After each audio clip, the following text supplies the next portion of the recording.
Hello दोस्तों, Umakant Yadav sir GS classes की इस ऑनलाइन वेब पोर्टल पे आपका बहुत बहुत स्वागत है।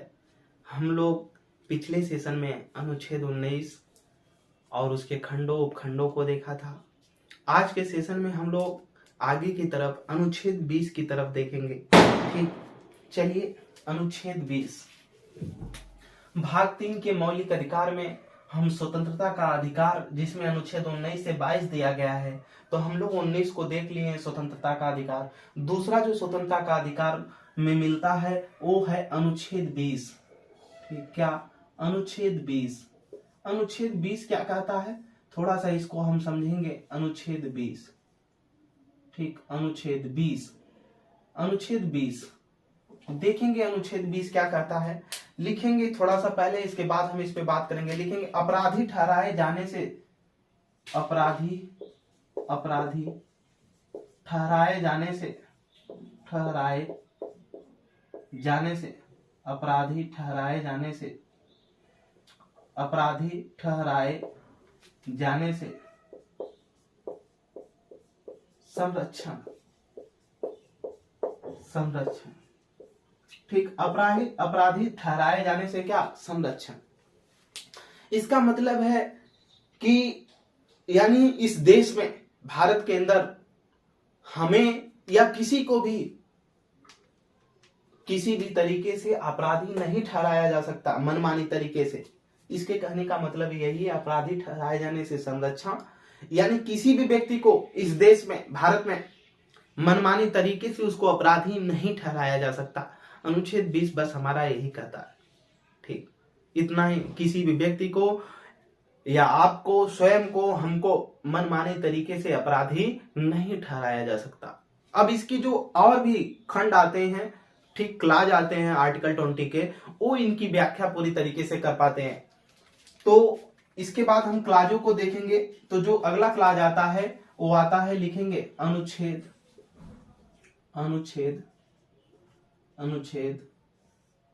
ठीक, 20 अनुच्छेद 20 और 20 का फर्स्ट पार्ट, ठीक, यानी 20 का खंड 1, ठीक, अनुच्छेद 20 का खंड 1, इसके पार्ट है। ठीक, देखेंगे हम। एक आता है कि किसी भी व्यक्ति को तब तक अपराधी नहीं घोषित किया जा सकता। कौन? 21, जो आर्टिकल 20 है, क्लाज फर्स्ट है। एक कहता है किसी भी व्यक्ति को तब तक अपराधी घोषित नहीं किया जा सकता जब तक कि वो उस समय जो लागू कानून है, अपराध संबंधी जो कानून है, उसका उल्लंघन नहीं किया हो। जैसे हम हैं, हमको तब तक अपराधी घोषित नहीं किया जा सकता जब तक हम इस समय कोई भी कानून है और उस कानून का अगर हम उल्लंघन न किए हों, यानी उसको अपराध संबंधी कार्य न किए हों, तब तक हमको अपराधी नहीं घोषित किया जा सकता। और अगर हम आज के जो कुछ भी कानून बना है और उस कानून का अगर हम गलत करते हैं, उसके खिलाफ करते हैं, तभी हम उसके अपराधी होंगे। और उसी अपराध के समय में जो इस समय सजा होगी, वही सजा मिलेगी, न कि दूसरी सजा मिलेगी।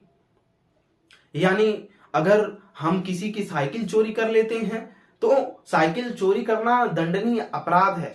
ठीक, दंडनीय अपराध है, वो चोरी के तहत आता है। तो इसलिए चोरी हमने किया है, तो इस समय जो चोरी के लिए कानून है, उसका हमने उल्लंघन कर दिया साइकिल की चोरी करके, और उस पे चोरी का जो इस समय कानून के हिसाब से जो दंड बना होगा चोरी का, वो जो दंड मिलेगा इसी समय के हिसाब से मिलेगा, न कि बाद में बदले हुए कानून से, और न कि इसके पहले वाले कानून से। ठीक, जो इस समय, जिस समय चोरी हुई है, उस समय का जो कानून है, ठीक, उसी समय के हिसाब से कानून का, जिस समय का उल्लंघन है, उसी समय के कानून के हिसाब से क्या किया जाएगा, हमें दंडित किया जाएगा। एक कौन कहता है? अनुच्छेद 20 का क्लाज फर्स्ट यानी खंड 1 कहता है, जिस समय जो व्यक्ति अगर जिस कानून का अपराध किया है, उसी समय का जो कानून के द्वारा उसका वर्णित जो दंड है, उसी दंड का वो भागी होगा। तो लिखेंगे इसमें, किसी व्यक्ति को तब तक अपराधी नहीं ठहराया जा सकता, किसी व्यक्ति को, लिखेंगे इसमें, किसी भी व्यक्ति को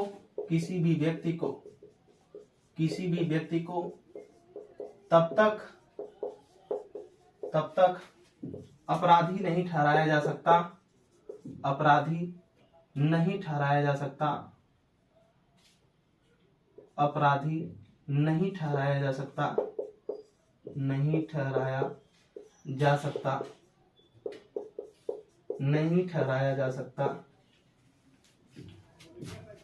जब तक जब तक जब तक जब तक उसने जब तक उसने उसने जब तक उसने अपराध के समय अपराध के समय अपराध के समय लागू किसी कानून का लागू किसी कानून का किसी कानून का कानून का उल्लंघन न किया हो, उल्लंघन उल्लंघन न किया हो, न किया हो, उल्लंघन न किया हो और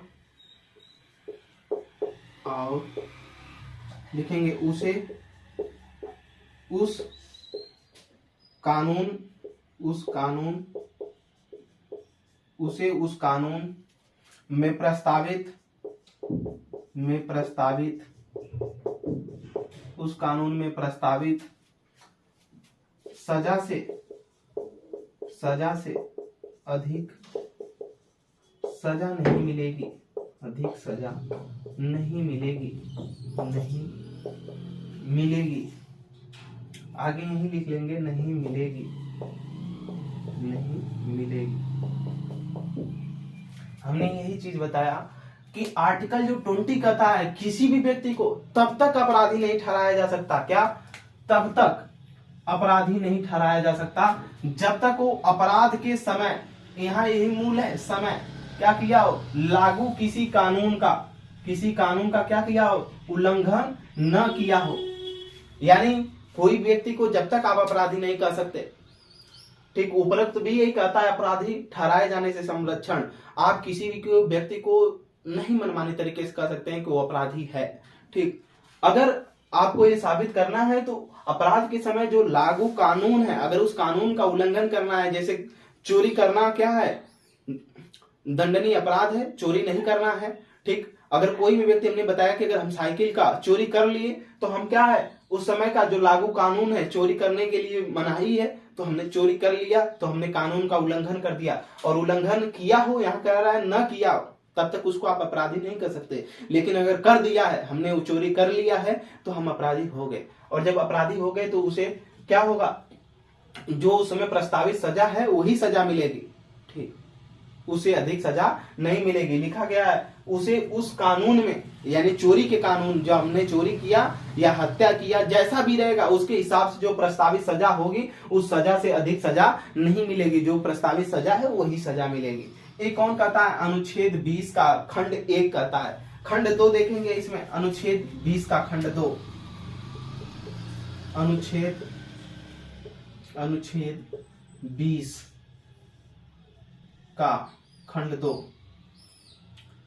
20 का खंड 2, अनुच्छेद 20 क्लास 2, ठीक, क्लास 2 देखेंगे। एक आता है कि किसी भी व्यक्ति को एक ही अपराध के लिए दोहरे दंड का प्रावधान नहीं, मतलब दोहरे दंड का प्रावधान का मतलब कोई भी व्यक्ति अगर एक ही अपराध, जैसे हमने चोरी किया तो हमको एक ही अपराध के लिए 2 बार दंडित नहीं किया जाएगा। जो भी कुछ दंड मिलेगा एक ही बार मिलेगा। ये नहीं किया आज हमने पहले की कोई चोरी किया है तब उसके हिसाब से कानून का दंड, फिर आज के हिसाब का जो कानून अगर आ गया तो आज के कानून के हिसाब से दंड दिया जाएगा। दोनों दंड नहीं, बस उस व्यक्ति को एक ही दंड मिलेगा। तो लिखेंगे इसमें कह रहा है, क्या कह रहा है, लिखेंगे किसी व्यक्ति को एक ही अपराध के लिए, किसी व्यक्ति को एक ही अपराध के लिए, एक ही अपराध के लिए, किसी व्यक्ति को एक ही अपराध के लिए, किसी व्यक्ति को एक ही अपराध के लिए एक से अधिक बार, एक से अधिक बार, एक से अधिक बार दंडित, एक से अधिक बार दंडित लिखेंगे नहीं दिया जाएगा, दंडित नहीं किया जाएगा, नहीं किया जाएगा या दिया जाएगा, दंड दिया जाएगा या नहीं दिया जाएगा। ठीक, यहाँ तक चीजें समझ में आ गई होंगी। कोई भी व्यक्ति है उसको एक ही अपराध के लिए बार बार दंडित नहीं किया जाएगा। ऐसा करना उसकी स्वतंत्रता के क्या होगा, खिलाफ होगा। आगे लिखेंगे अगला जो इसका अपवाद और है, अनुच्छेद अनुच्छेद अनुच्छेद अनुच्छेद 20 खंड 3 यानी अनुच्छेद 20 क्लास 3। ये क्या कहता है लिखेंगे, इसमें तब समझेंगे। लिखेंगे किसी व्यक्ति को किसी व्यक्ति को किसी व्यक्ति को किसी व्यक्ति को किसी व्यक्ति को अपने ही विरुद्ध गवाही देने अपने ही विरुद्ध गवाही देने अपने ही विरुद्ध गवाही देने अपने ही विरुद्ध गवाही देने अपने ही विरुद्ध गवाही देने ठीक के लिए बाध्य नहीं किया जा सकता। के लिए बाध्य नहीं किया जा सकता। के लिए बाध्य नहीं किया जा सकता। नहीं किया जा सकता। नहीं किया जा सकता। यहां लिखेंगे नहीं किया जा सकता है। समझिएगा, इस समय राज्य व्यवस्था में एक मामला चल रहा है, देखा जाए तो अपने व्यवहारिक जीवन में इससे संबंधित, तो इसको समझना है। अनुच्छेद 20 खंड 3 कहता है कि किसी भी व्यक्ति को अपने ही विरुद्ध, किसी भी व्यक्ति को क्या, कोई भी व्यक्ति है ठीक, उसको अपने ही विरुद्ध ठीक अपने ही विरुद्ध गवाही देने के लिए, गवाही अपनी खिलाफ साक्ष्य बताने के लिए क्या किया जा सकता है, बाध्य नहीं किया जा सकता है। जो पुलिस मनमानी कभी कभी करती है, मनमानी तरीके से पीटती है ठीक पूछने के लिए, तो ऐसा ये नहीं किया कर सकती है पुलिस। लेकिन हाँ, अगर अपराध अनुसंधान केंद्र जो है, जहां अपराध की जांच किया जा रहा है, अगर अपराध अनुसंधान केंद्र ऐसा कहता है ठीक, उस अपराधी के बाल का नमूना लेना चाहता है, उसके बायोमेट्रिक का, उसके हस्ताक्षर का नमूना लेना चाहता है, उसके ब्लड का नमूना लेना चाहता है, उसका डीएनए करवाना चाहता है, उसका नार्को टेस्ट कराना चाहता है, तो उसको देने के लिए बाध्य किया जा सकता है ठीक। उसके लिए क्या किया जा सकता है, उसको बाध्य किया जा सकता है। ऐसा जो वर्तमान समय में आफ्ताब, जिसने लड़की के जो श्रद्धा थी उसके 3500 को टुकड़े कर दिया था 100 को, तो उसने जो किया है, सुप्रीम कोर्ट ने जो निर्णय दिया कि उसका नार्को टेस्ट कराया जा ठीक, वो किसके हिसाब से दिया गया, इसी भाग 3 का जो उसका मौलिक अधिकार है, नहीं मनमाना किया जा सकता। लेकिन सुप्रीम कोर्ट ने क्या किया, इसी के हिसाब से दिया है, स्वतंत्रता के, उसको स्वतंत्रता को बाध्य किया गया, क्योंकि वैसा वो अपराध किया है ठीक, उसके लिए बाध्य किया गया। और उसको अपने ही विरुद्ध उसका हर सैंपल को जुटाना होगा, उसके बाल का, उसके हस्ताक्षर का, उसके मोबाइल फोन का ठीक, उसके शरीर की और जो क्रियाएं हुई हैं, डीएनए टेस्ट, नार्को टेस्ट, इन सारी चीजों से साक्ष्य देने के लिए, उसको क्या देना, गवाही देने के लिए, साक्ष्य देने के लिए उसको बाध्य किया जा सकता है। किस आर्टिकल के तहत, अनुच्छेद 20(3) के तहत, इसी के तहत उसको बाध्य किया जा सकता है ठीक। तो कोई भी व्यक्ति अगर अपराध करता है, उसका डीएनए टेस्ट होता है, नार्को टेस्ट होता है ठीक, उसके खिलाफ उसके हस्ताक्षर का नमूना, उसके बाल का नमूना जो भी लिया जाता है ठीक, उसके ब्लड का सैंपल, ये सारी चीजें इसी अनुच्छेद 20 के आर्टिकल 3 मतलब खंड 3 के तहत क्या किए जाते हैं, लिए जाते हैं ठीक। यहां तक बातें समझ में आई होंगी। जो स्वतंत्रता के अधिकार को भी क्या करता है, सीमित करता है ठीक। तो ये रहे अनुच्छेद 20 के सभी पार्ट।